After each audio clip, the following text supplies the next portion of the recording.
Good morning, it's Christina with the Sisyphean Journal, and today we're going to look at a case that is much more relevant today now that it's probably going to be more likely that doctors will be prosecuted if they kill their abortion patients, because in some cases those abortions are going to be blatantly illegal.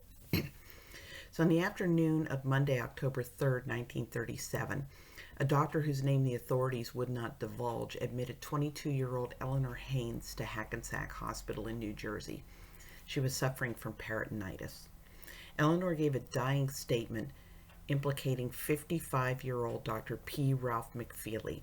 She said that he had performed an abortion on her in his office on September 25th, and Eleanor died on October 5th. Her fiancé denied any knowledge of the abortion. Now, McFeely was a school and police physician, president of the local PTA, but he was promptly arrested. He vehemently denied having performed the abortion and was released on $5,000 bail, which is about $103,000 in today's dollars, 2022. In a statement to the press, McFeely said, "The accusation against me is outrageous. All I ask is that judgment be suspended until I have had the opportunity to disprove it thoroughly. The girl did visit my office for an examination, and I treated her for an ovarian condition, but nothing more. I have been a resident of Bogota for 25 years, 22 of which I have spent in practice there, as well as being active in community affairs. My reputation in private life and professional practice has never been questioned. Revelation of the facts in this case will clearly demonstrate my innocence, and I hope that they will be disclosed as speedily as possible." There were delays. The grand jury didn't meet until December.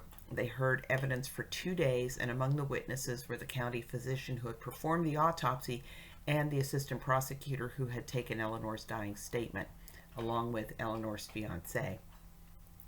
After hearing only what the prosecution had to say, the grand jury declared that there was no evidence beyond Eleanor's deathbed claims that McFeely had been the one that caused her fatal injuries, so he was released.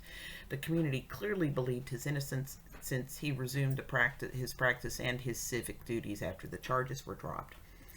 Now, this kind of leads to the question of, what do you do when a doctor is accused of killing a woman in a criminal abortion?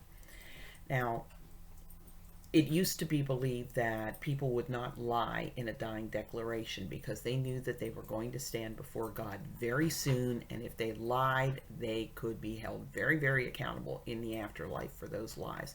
So deathbed statements were taken to be true.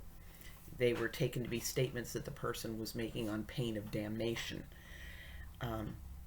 However, especially nowadays when people's belief in being held accountable in the afterlife is pretty shaky, I think it's entirely possible that a woman might name a doctor in a deathbed statement as revenge because he wouldn't perform an abortion.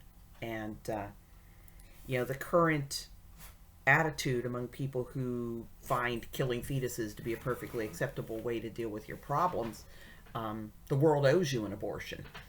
And anybody who does not facilitate the abortion is responsible for any bad thing that happens to the woman as a result of having stood between her and a dead fetus. So, it's also entirely possible that they gave Dr. McFeely a pass on this because he was a prominent part of the community. Sort of the way everybody in Ashland, Pennsylvania knew that Dr. Spencer was an abortionist, but, he was the family doctor, everybody trusted him, and they were willing to turn a blind eye to it. So, it's entirely possible that Dr. McFeely was absolutely innocent and that Eleanor had named him for some reason other than, she feared that God would hold her accountable for failure to expose him. And it's possible that, again, like I said, she implicated him because he'd refused to perform an abortion. However, he didn't say anything about that, to my knowledge.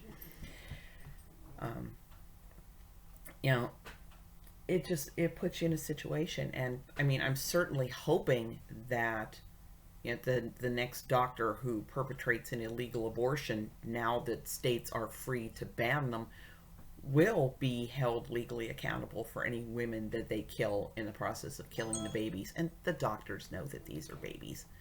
Um, you know, put your comments below. Let's talk about it.